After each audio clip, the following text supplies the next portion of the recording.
Hello everyone, welcome to S K. Verma coaching institute. मेरा नाम है सरमेश कुमार वर्मा। मैं आपको पढ़ा रहा हूँ क्लास 11th एंड 12th की मैथमेटिक्स। बोर्ड एग्ज़ाम को देखते हुए अब हम स्टार्ट करेंगे क्लास 12th की मैथमेटिक्स। क्लास 12th की मैथमेटिक्स वैसा ही है जैसे हम 9th एंड 10th के मैथमेटिक्स को कंपेयर करते हैं। कैसे? आपने देखा होगा कि क्लास 10th के जो मैक्सिमम चैप्टर थे वो क्लास 9 के चैप्टर को ही आगे कंटिन्यू किया था। उसका एडवांस फॉर्म हमने क्लास 10th में पढ़ा था। सेम कॉन्सेप्ट यहाँ पर 12th क्लास में भी रहेगा।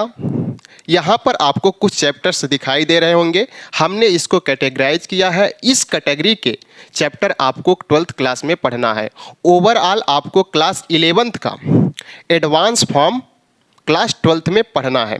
कहने का मतलब क्लास 11th का कोई भी चैप्टर ऐसा नहीं होगा जिसका यूज 12th क्लास में ना हो, कहीं पर डायरेक्ट तो कहीं पर इनडायरेक्ट। आपको ये बात क्लियर हो जानी चाहिए कि क्लास 11th के बेसिक कॉन्सेप्ट था फार्मूले आपको याद होने चाहिए। अगर नहीं भी याद है कोई दिक्कत नहीं है, अगर जब भी उसकी जहाँ भी ज़रूरत पड़ेगी हम हालांकि उस पर डिस्कशन करेंगे और बताएंगे ये फार्मूला यहाँ से आया है। ओके, तो अब देखते हैं क्लास 12th के सिलेबस को। हमें सिलेबस में क्या क्या चीज़ें पढ़नी है उस पर थोड़ा सा डिस्कशन कर लिया जाए। चलिए फिर हम सिलेबस को बताते हैं। आइए फिर हम यहाँ पर 12th क्लास के सिलेबस को देखते हैं। 12th क्लास का आपका ये जो फर्स्ट चैप्टर है रिलेशन एंड फंक्शन, आपने इसे 11th क्लास में भी पढ़ा था। वहाँ पर क्या पढ़ा था? Sets and relation and function. आपने वहाँ पर सेट को समझा था और इसी के बेस पर रिलेशन को समझा था रिलेशन के बेस पर तथा रिलेशन के बेस पर फंक्शन को समझा था। अच्छा, और यहाँ पर आपको रिलेशन एंड फंक्शन तो पढ़ना ही है तथा इसके अंदर कुछ सब चैप्टर हैं। Inverse, trigonometry functions and binary operation. आपका सेकेंड चैप्टर है अलजेब्रा। अलजेब्रा में आपको पढ़ना है मैट्रिसेस एंड डिटर्मिनेंट। और क्या पढ़ना है? इनवर्स ऑफ मैट्रिसेस, एडजॉइंट वगैरह निकालना होगा। Application of matrices and determinant, ये आपको सेकेंड चैप्टर अलजेब्रा में पढ़ना है। उसके बाद आपका थर्ड चैप्टर है कैलकुलस। कैलकुलस काफ़ी बड़ा चैप्टर है, काफ़ी इंटरेस्टिंग चैप्टर है, काफ़ी प्रैक्टिस मांगता है। आपने इसे 11th क्लास में भी पढ़ा था। वहाँ पर क्या पढ़ा था? लिमिट्स एंड डिफरेंशिएबिलिटी और डिफरेंशिएशन को पढ़ा था। यहाँ पर क्या पढ़ना है?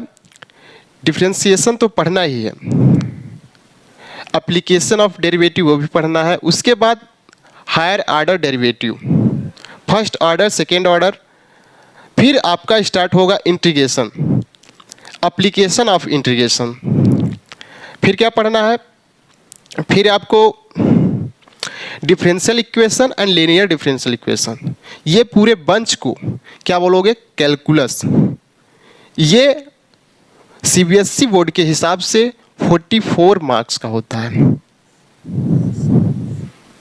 44 मार्क्स का होता है।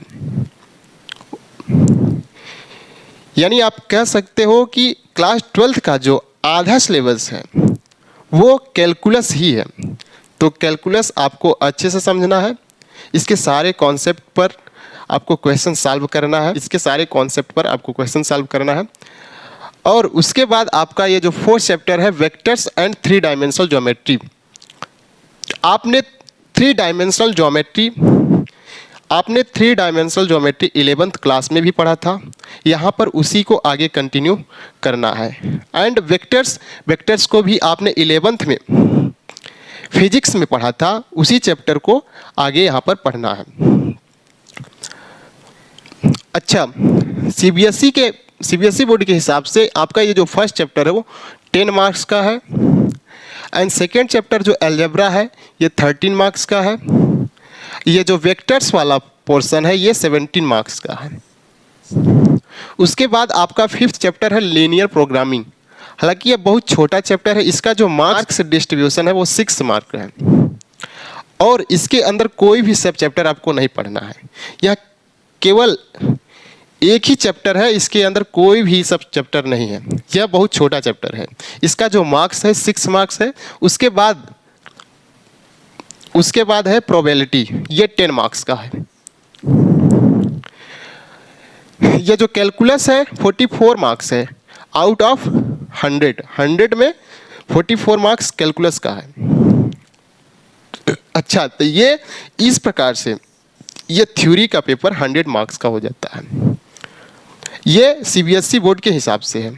अगर स्टेट बोर्ड की बात करें तो मार्क्स डिस्ट्रीब्यूशन लगभग सेम ही रहता है। तो हमें मार्क्स डिस्ट्रीब्यूशन पर नहीं जाना है, हमें हर एक चैप्टर को अच्छे से समझना है और हर एक चैप्टर को अच्छे से समझने के बाद उसके क्वेश्चन भी करना है। क्वेश्चन करने के बाद उसके एग्जाम्पल भी करेंगे हम।